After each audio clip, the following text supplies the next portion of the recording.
ကျွန်တော်တို့အလုပ်လုပ်ဖို့ထိုင်လိုက်တယ်။ laptop ကိုဖွင့်လိုက်တယ်။လုပ်စရာရှိတာတွေအားလုံးလည်းအဆင်သင့်ပဲ။ဒါပေမဲ့ဘာမှဖြစ်မလာဘူး။နှလုံးက screen ပေါ်မှာရှိနေပေမဲ့စိတ်ကတော့တခြားနေရာကိုရောက်နေပြီ။လွန်ခဲ့တဲ့တစ်ပတ်ကပြောခဲ့တဲ့စကားတွေကိုပြန်စဉ်းစားနေမိတာမျိုးညနေစာဘာစားရင်ကောင်းမလဲတွေးနေတာမျိုးရှေ့မှာရှိနေတဲ့အလုပ်ကလွဲရင်ကျန်တာအကုန်စိတ်ထဲရောက်နေတော့တာပဲ။အာယုံကိုပြန်ဆုပ်ပြီးထပ်ကြိုးစားကြည့်တယ်။ tab တွေကိုလိုက်ပိတ်တယ်ပြီးမှပြန်ဖွင့်တယ်။စာတစ်ကြောင်းထဲကိုပဲ3ခါလောက်ပြန်ဖတ်တယ်။ဒါပေမဲ့ဘာကိုဖတ်နေမှန်းအဓိပ္ပာယ်ကိုတော့မသိတော့ဘူး။ဒါဟာအာယုံဆုပ်ဆိုင်ဖို့လေ့ကျင့်မထားတဲ့စိတ်တစ်ခုကိုအာယုံပြန့်လင့်စရာတွေနဲ့ပဲတိဆောက်ထားတဲ့ဒီကဘာကြီးထဲမှာအတင်းအကျပ်အာယုံစိုက်ခိုင်းမိတဲ့အခါဖြစ်တတ်တဲ့သဘာဝပဲဖြစ်ပါတယ်။အဲဒီတော့အာယုံမဆိုင်နိုင်တဲ့ကိုယ့်ကိုယ်ပဲအဖြစ်တင်နေမိတာပေါ့။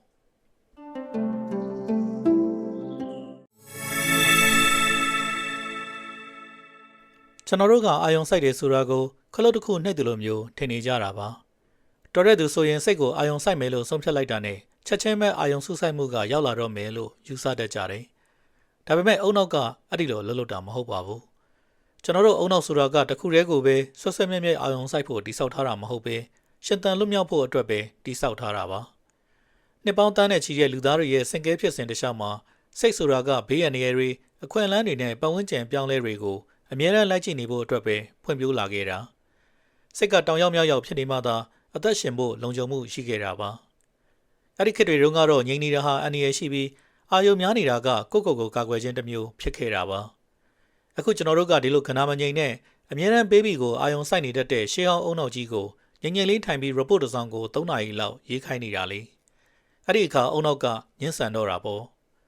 ့ဒါကကို့မှာတစ်ခုခုချုပ်ရင်းနေလို့မဟုတ်ပါဘူးသူ့ရဲ့သဘာဝမဟုတ်တဲ့အရာတစ်ခုကိုအတင်းခိုင်းနေမိလို့ပဲဖြစ်ပါတယ်ဒီကြားထဲမှာမှမိနစ်ပိုင်းပဲချပြီးမြည်နေတဲ့ဖုန်းတန်တွေကိုယ့်ရဲ့အာယုံကိုလူယူဖို့ဒေါ်လာသန်းပေါင်းများစွာအကုန်ကျခံတိစောက်ထားတဲ့ notification တွေမျက်တောင်မခတ်ပဲကြည့်နေမိအောင်ဖန်တီးထားတဲ့ social media တွေပြင်းကြီးဖို့အချိန်စက္ကန့်30လောက်တောင်ခွင့်မပြုတဲ့ဒီနေ့ခေတ်ကဘာကြီးထဲမှာကိုယ့်ရဲ့အာယုံဆူဆိုင်မှုတွေဟာပျောက်ကွယ်သွားတာမဟုတ်ပါဘူးခိုးယူခံလိုက်ရတာပါ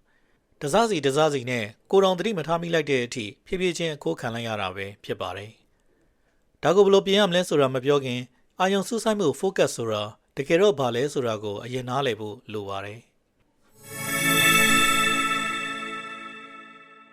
်အာယုံဆူဆိုင်မှုရှိခြင်းဆိုတာဘာအနောက်ရှက်မှမရှိဘဲငြိမ်သက်နေခြင်းကိုဆိုလိုတာမဟုတ်ပါဘူးတကယ်တော့အာယုံဆူဆိုင်မှုဆိုတာပြန့်လင့်သွားတဲ့စိတ်ကိုပြန်လည်ထိန်းချောင်းနိုင်စွမ်းရှိခြင်းကိုဆိုလိုတာပါ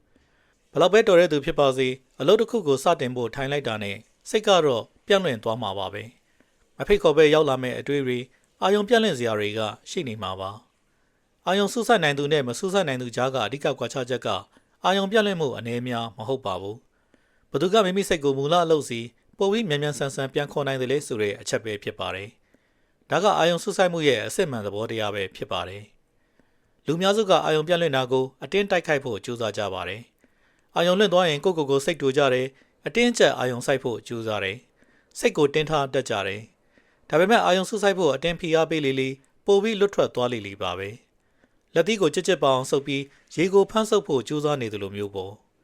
အဓိကအတင်းကျပ်လုံးမဲ့အစားလေ့ကျင့်ဖို့ပဲလိုအပ်တာဖြစ်ပါတယ်အတိအကျပြောရရင်ပြန်ခေါ်တဲ့အလေးအကျင့်လိုအပ်တာပါကိုယ်စိတ်ကတခြားရောက်သွားတိုင်းအဲ့ဒီစိတ်ကိုအလုပ်စီပြန်ခေါ်လာနိုင်တာဟာလေ့ကျင့်ခန်းတစ်ခုလုပ်လိုက်တာပါပဲဒါဟာအာယုံဆူဆိုင်မှုအတွက် training ဆင်းနေတာပါဗလာထအောင်အလေးမနေသလိုမျိုးလေ့ကျင့်ခန်းတစ်ချိန်လုပ်လိုက်တာပဲဖြစ်ပါတယ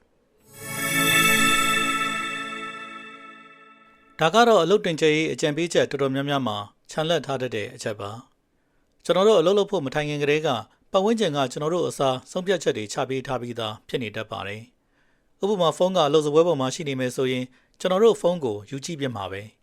ဒါဟာကိုကကြည့်ကျင်လို့ဆုံးဖြတ်လိုက်တာမျိုးမဟုတ်ပဲဖုန်းကရှေ့မှာရှိနေလို့ကိုယူကြည့်ပြသွားတာပါအလုပ်စပွဲကလည်းရှုပ်ပွားနေမယ်ဆိုရင်ကျွန်တော်တို့စိတ်ကလည်းရှုပ်ထွေးနေမှာပဲ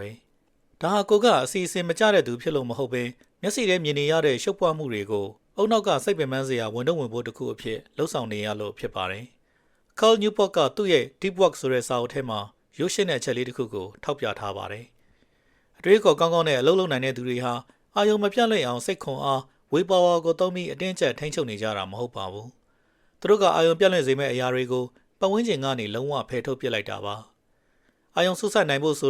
ာသူတို့အတွက်အားစိုက်ထုတ်ပြီးခက်ခက်ခဲခဲကြိုးစားနေရတဲ့အရာမဟုတ်ပါဘူးတကယ်တော့သူတို့ဟာဘာနောက်ရှက်မှမရှိဘဲ အလိုလျောက်အာယုံစိုက်မိသွားစေမဲ့ပတ်ဝန်းကျင်မျိုးကိုကြိုတင်ဖန်တီးထားကြတာပါ။ဒါကြောင့်ကိုယ်အုံနောက်ကိုအာယုံစိုက်ဆန်းလို့အတင်းကျပ်အမိန့်မပေးခင်ကိုယ့်ရဲ့ပတ်ဝန်းကျင်ကအုံနောက်ကိုဘာတွေလုပ်ဖို့လှုံ့ဆော်နေသလဲဆိုတာအရင်ဆုံးပြန်ကြည့်ပေးပါ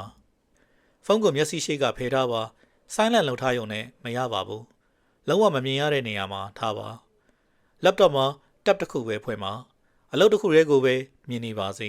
။ဒီနေရာမှာအလုပ်ကလည်းရင်တခြားဘာမှမရှိဘူးလို့အုံနောက်ကိုအချက်ပြနိုင်တဲ့နေရာမျိုးဖြစ်ရပါမယ်။ဒီပြောင်းလဲမျိုးတစ်ခုတည်းကရင်တခြားဘလို့နီးလန်းတွေအားစေးတွေဒါမှမဟုတ်မနှက်ခင်းအလေးချင်းတွေထက်မဆိုပိုပြီးထိရောက်ပါလိမ့်မယ်။ကဲအခုကတော့လက်တွေ့လေ့ကျင့်ဖို့အပိုင်းပါ။ဒါရှုပ်ထွေးတဲ့အဆင့်ဆင့်နီးလန်းတွေဇယားတွေအများကြီးနဲ့လောက်ရမှာတွေမဟုတ်ပါဘူး။ရိုးရှင်းတဲ့အချက်၃ချက်ပဲရှိပါတယ်။ပထမအချက်ကကိုမန်းထားတာထက်ပိုနေတဲ့အသေးဖွဲလေးကနေစတင်ပါ။အာယုံစုဆိုင်ဖို့ခက်ခဲနေသူတွေအတော်များများဟာဆဆချင်းမှတင်တနားရီလောက်အပြင်းထန်အာယုံဆိုင်ဖို့ကြိုးစားတတ်ကြတယ်။ပြီးတော့15မိနစ်လောက်မှတင်အာယုံပြတ်သွားရော။အဲ့ဒီအခါမှာငါတော့အာယုံမဆိုင်နိုင်တော့ပါဘူးလေဆိုပြီးအားလျှော့တတ်ကြပြီးအရှုံးပေးလိုက်ကြတာပဲ။အမှန်တော့အစမှာတနားရီလောက်အတင်းကြီးအာယုံဆိုင်ဖို့မကြိုးစားပါနဲ့အောင်။10မိနစ်လောက်ကနေပဲစကြည့်ပါ။အဲ့ဒီ10မိနစ်မှာတော့ဖုန်းလည်းမကြည့်နဲ့တခြားဘာမှလည်းမလုပ်ပါနဲ့။အဲ့ဒီအချိန်တိုလေးအတွင်းမှာကိုလို့ဆရာရှိတာကိုပဲအာယုံအပြည့်အဝပေးထားလိုက်ပါ10မိနစ်လေးပဲမို့လို့မခက်ခဲလာပါဘူး10မိနစ်ကိုတစ်ပတ်လောက်လုပ်ပြီးတဲ့အခါ15မိနစ်လောက်တိုးကြည့်ပ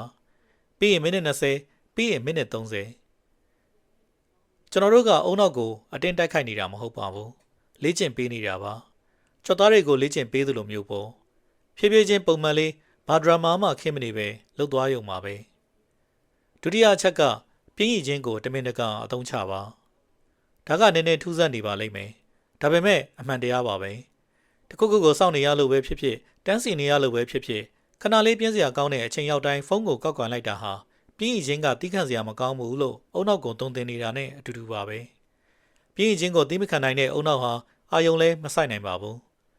ဒါကြောင့်တစ်ခါတလေမှာကိုပြင်းနေအောင်ခွင့်ပြုပေးလိုက်ပါအဲ့ဒီပြင်းတဲ့စိတ်နဲ့ပဲငြိမ်ငြိမ်လေးနေကြည့်ပါအဲ့ဒါကိုဖြေဖြောက်ဖို့မကြိုးစားပါနဲ့ကိုယ်စိတ်ကိုဘာမှလုပ်เสียမရှိတဲ့အခြေအနေမျိုးပေးလိုက်ပါအဲ့ဒီလိုနေရတာတတ်တာမရှိတာဟာအချိန်ဖြုံးနေတာမဟုတ်ပါဘူးအဲ့ဒါဟာအာယုံစုဆိုင်မှုအတွက်လေ့ကျင့်ခွင့်တစ်ခုပါပဲတတိယအချက်ကတော့အလုပ်တစ်ခုတည်းကိုပဲတစ်ခါတည်းအပြီးလုပ်ဖို့ပါ single tasking အလုပ်တွေအများကြီးကိုတစ်ပြိုင်နက်တည်းလုပ်တဲ့ multitasking ကိုအာမကူပါနဲ့အလုပ်တစ်ခုတည်းကိုပဲအာယုံအပြည့်အဝပေးပြီးလုပ်ပါအဲ့ဒီတစ်ခုပြီးသွားမှဒါမှမဟုတ်တမင်တကာဘေးဖယ်ထားလိုက်ပြီးမှသာနောက်တစ်ခုကိုကူပါတကယ်တော့ကျွန်တော်တို့အုံနောက်ဟာအလုပ်မျိုးမျိုးကိုတပြိုင်တည်းလှုပ်ဆောင်နိုင်စွမ်းမရှိပါဘူးသူတကယ်လုပ်နေတာကအလုပ်တစ်ခုနဲ့တစ်ခုကြားမှာအလွန်မြန်တဲ့နှုံးနဲ့ switching ကူးပြောင်းလုပ်နေတာပဲဖြစ်ပါတယ်အဲ့ဒီလိုတစ်ဖက်ကနေတစ်ဖက်ကိုကူးပြောင်းလိုက်တိုင်းမှာအုံနောက်ရဲ့စွမ်းရည်တွေဟာအလားအသက်ပြုံးတီးသွားရပါတယ်အကျိုးဆက်ကတော့စွမ်းရည်တွေကုန်ခတ်မယ်အာယုံတွေပိုပြန့်လွင့်လာမယ်နောက်ဆုံးမှာအလုပ်အရေးသွေးပါကျဆင်းသွားပါလိမ့်မယ်ဒါကြောင့်တစ်ချိန်မှာတစ်ခုပဲအစကနေအဆုံးထိလုပ်ပါအမြဲတမ်းဒီစီကံလေးအတိုင်းပဲလှုပ်ဆောင်ပါအာယုံစုဆိုင်မှုဆိုတာတချို့သူတွေမှာပဲမွေးရပါလာတဲ့လက်ဆောင်တစ်ခုမဟုတ်ပါဘူးဒါဟာဇယက်တစ်ခုမဟုတ်သလိုဉာဏ်ရည်ထက်မြက်မှုနဲ့လည်းမဆိုင်ပါဘူးဒါဟာကျွမ်းကျင်မှု skill တစ်ခုတတ်ပါပဲ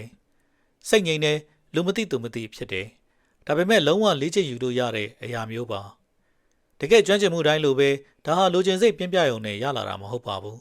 ဒါအကြောင်းဖတ်နေရုံနဲ့လည်းဖြစ်မလာပါဘူးဒါဟာတမင်တကာလေ့ကျင့်ယူမှုကနေပဲရလာတာပါစိတ်ငြိမ်တဲ့နေရာတစ်ခုမှာထိုင်ပြီးရှေ့မှာရှိတဲ့အလုပ်တစ်ခုတည်းကိုပဲအာယုံစိုက်ဖို့အချိန်ချင်းကြိုးစားရတာမျိုးပါစိတ်လွင့်သွားတိုင်းမူလနေရာကိုပြန်ခေါ်မယ်ဆိုတဲ့ဆုံးဖြတ်ချက်ကိုထက်ကတလဲလဲလှုပ်ဆောင်ရင်းနဲ့ပဲအာယုံစုဆိုင်မှုဆိုတာခိုင်မာလာတာဖြစ်ပါတယ်ပြည့်စုံနေစရာမလိုပါဘူးရုပ်ကန်ရတဲ့အချိန်တွေလည်းရှိပါလိမ့်မယ်ဒါပေမဲ့ပုံမှန်လေးပဲဆက်လုပ်ပေးပါဒီကဘာကြီးကတော့ကျွန်တော်တို့ရဲ့အာယုံတွေကိုနှီးမျိုးစုံနဲ့ဆက်ပြီးဆွဲထုတ်နေဦးမှာပါပဲအဲ့ဒီအချက်ကဘယ်တော့မှပြောင်းလဲသွားမှာမဟုတ်ပါဘူးဒါပေမဲ့ကျွန်တော်တို့ဘက်ကဘယ်လောက်မြန်မြန်ပြန်လာနိုင်မလဲဆိုတာကိုတော့ကိုယ်တိုင်ပြောင်းလဲလို့ရပါတယ်စိတ်လင့်သွားတဲ့မူလလုပ်စီတည်တည်ငြိမ်ငြိမ်ပြန်ခေါ်လာနိုင်တဲ့အချိန်တိုင်းဟာကျွန်တော်တို့ရဲ့အာယုံစူးစိုက်မှုကိုပိုပြီးခိုင်မာလာစေပါတယ်ဒီလိုနဲ့ပဲအလွယ်တကူအာယုံမပြောင်းလဲတော့တဲ့သူပစ္စုပန်မှာအပြည့်အဝနေထိုင်နိုင်ပြီးမိမိကိုယ်ကိုကောင်းကောင်းထိန်းကျောင်းနိုင်တဲ့သူတစ်ယောက်ဖြစ်လာပါလိမ့်မယ်